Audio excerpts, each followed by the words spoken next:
Hello everyone. मेरा नाम है विक्रम और आप सभी एक बार फिर देख रहे हैं हमारा यूट्यूब चैनल केमिस्ट्री लोचा। हम अभी हाल ही में ग्रुप थ्योरी पढ़ रहे हैं।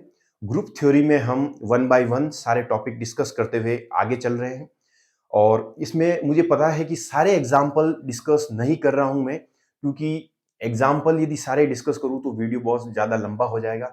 हम बिल्कुल कॉन्सेप्ट को सीखने की कोशिश कर रहे हैं और जैसे जैसे हम ग्रुप थ्योरी में आगे बढ़ते जाएंगे तो ग्रुप थ्योरी में आगे बढ़ते हुए हम जैसे पॉइंट ग्रुप की तरफ बढ़ेंगे या फिर हम सिमेट्री ऑपरेशंस काउंट करना सीखेंगे, तो उसमें होगा क्या कि हम और डिफरेंट डिफरेंट टाइप के एग्जांपल्स को डिस्कस करेंगे। और उसमें हम जब भी मैंने कोई नया एग्जांपल लिया है तो मैंने उसमें सबसे पहले प्रिंसिपल एक्सिस, उसके बाद यदि उसमें सब्सिडियरी एक्सिस प्रेजेंट है तो वो, फिर उसमें इसी ऑर्डर में चलना है हमें। यदि हमारे पास कोई मॉलिक्यूल है तो principal axis, subsidiary axis, sigma v, sigma h, sigma d, इसी ऑर्डर में हमें वन बाय वन, यदि उसमें एस एन प्रेजेंट है या फिर इन्वर्जन सेंटर प्रेजेंट है, तो इसी ऑर्डर में हम आगे चलते जाएंगे और इस ग्रुप थ्योरी के पोर्शन को हम खत्म करेंगे। बिल्कुल हम करेक्टर टेबल तक भी पहुंचेंगे और बताएंगे बहुत ही सिंपल तरीके से कि किस तरीके से करेक्टर टेबल हम बना सकते हैं। और ये तो होगी ग्रुप थ्योरी की जो हम सीरीज चला रहे हैं उसकी बात। और मैं सोच रहा था कि इसके साथ एक जो हमारे पास प्रैक्टिकल से रिलेटेड जो इन्फॉर्मेशन है, जैसे यदि मैं बात करूं 11th 12th या फिर ग्रेजुएशन या फिर पीजी लेवल में भी, तो उसमें जो प्रैक्टिकल, जैसे यदि मैं बात करूं एमएससी सेकंड सेम या फर्स्ट सेम में, तो फिजिकल केमिस्ट्री के प्रैक्टिकल होते हैं जो बिल्कुल, मैंने एक चीज नोटिस की है कि इसकी थ्योरी बच्चों को सबसे ज्यादा दिक्कत आती है कि इसकी थ्योरी में क्या लिखे हैं हम, और ये जो प्रैक्टिकल है वो कौन से कॉन्सेप्ट पर काम कर रहा है, कौन सी इसकी प्रिंसिपल क्या है, इसका ये जो प्रैक्टिकल हम कर रहे हैं इसका प्रिंसिपल क्या है, और इसकी कैलकुलेशन किस तरीके से करनी है, रीडिंग किस तरीके से करनी है, इस थ्योरी हम यहाँ पे समझ लेंगे। उसके बाद कोशिश करूंगा कि वो प्रैक्टिकल, चाहे फिजिकल केमिस्ट्री का हो, चाहे इनऑर्गेनिक का हो, चाहे ऑर्गेनिक का, वो कोशिश करूंगा कि लैब में भी परफॉर्म करें और वो वीडियो भी मैं यूट्यूब पे अपलोड करूं, ताकि आपको पता रहे कि अच्छा, जैसे फिजिकल केमिस्ट्री की बात करूं तो हमें ये सॉल्यूशन रिक्वायरमेंट है या फिर ये प्रैक्टिकल इस कॉन्सेप्ट पर काम कर रहा है, और इसको लैब में परफॉर्म। कई बार क्या होता है कि थ्योरी में जो हम पढ़ते हैं बिल्कुल लगता है हमें कि अरे आसान है, बिल्कुल थ्योरी में हाँ प्रोसीजर लिखा हुआ है, one by one step by step हम इस तरीके से करेंगे। जैसे ही लैब में हम पहुंचते हैं तो हमें पता ही नहीं चलता कि अच्छा कौन से सॉल्यूशन बनाने हैं, कितनी नॉर्मेलिटी का सॉल्यूशन बनाना है। अच्छा हाँ, सॉल्यूशन बनाने भी है तो ये जो नॉर्मेलिटी मोलरिटी, बच्चों को इसमें भी दिक्कत जरूर आती होगी कि सॉल्यूशन को किस कैसे प्रिपेयर किया जाए, और उसको फिर सॉल्यूशन बनने के बाद सबसे बड़ी दिक्कत आती है कि अब इसको परफॉर्म कैसे करें। तो बिल्कुल मैं कोशिश करूंगा कि फिजिकल केमिस्ट्री, ऑर्गेनिक या इनऑर्गेनिक के प्रैक्टिकल की जो थ्योरी है या उसका प्रिंसिपल है वो हम यहाँ डिस्कस करेंगे। उसके बाद लैब में कैसे परफॉर्म करना उसका भी मैं वीडियो अपलोड करूंगा। तो ये हम मैं चाह रहा हूँ कि इसके साथ एक प्रैक्टिकल केमिस्ट्री, क्योंकि थ्योरी या फिर कॉन्सेप्ट बहुत हो गया, जब तक हम प्रैक्टिकल नहीं करेंगे तब तक हमें नहीं पता चलेगा कि हमने जो पढ़ा है वो एक्चुअल में लैब में कैसे परफॉर्म करना है।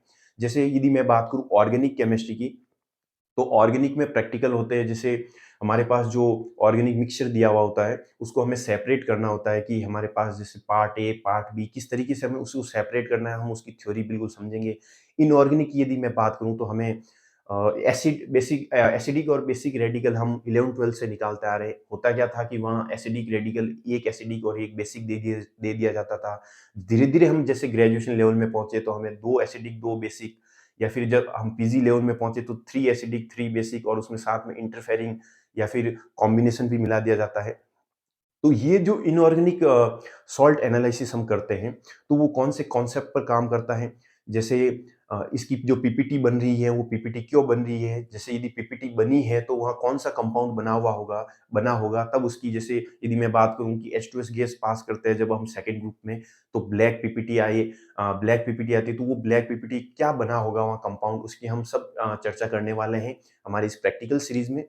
और जैसे यदि मैं बात करूँ और इनऑर्गेनिक में, तो बिल्कुल इंटरफेरिंग में तो बच्चों को दिक्कत आती ही होगी, क्योंकि यदि हम सही से रिमूव नहीं करें इंटरफेरिंग को तो बिल्कुल वो इंटरफेयर करेंगे बेसिक रेडिकल में। तो इन सारे कॉन्सेप्ट की चर्चा हम इस प्रैक्टिकल सीरीज में करने वाले हैं। तो बिल्कुल आपका प्यार और सहयोग इसी तरह बनाए रखें। Thank you so much. और यदि वीडियो में कुछ यदि सुधार किया जा सके, या फिर आपका कोई यदि सजेशन हो कि कुछ अलग तरीके से इस चीज को ऐसे समझाया जा सकता है, तो बिल्कुल आप अपनी राय जरूर कमेंट बॉक्स में लिखें।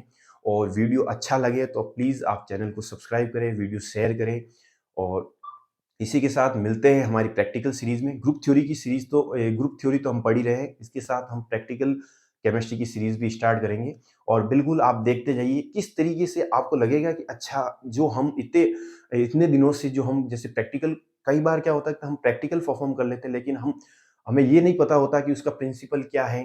जैसे यदि मैं सीधी सी बात करूं नाइट्रेट का, जब हम एक जनरल एग्जांपल लेता हूं, तो जैसे नाइट्रेट का यदि हम टेस्ट करते हैं लैब में, तो उसमें हम कॉन्सेंट्रेट H2SO4 के साथ एक पेपर का टुकड़ा डाल के उसको हीट करते हैं। तो वो पेपर का टुकड़ा क्यों डालते हैं? जस्ट वो एक कार्बन प्रोवाइड करवाता है, और carbon as a reducing agent काम करता है। जो नाइट्रेट यानी +5, नाइट्रोजन की ऑक्सीडेशन स्टेट +5 है, उसको NO2 यानी +4 में कन्वर्ट यानी रिड्यूस कर देता है, एज ए रिड्यूसिंग एजेंट काम करता है।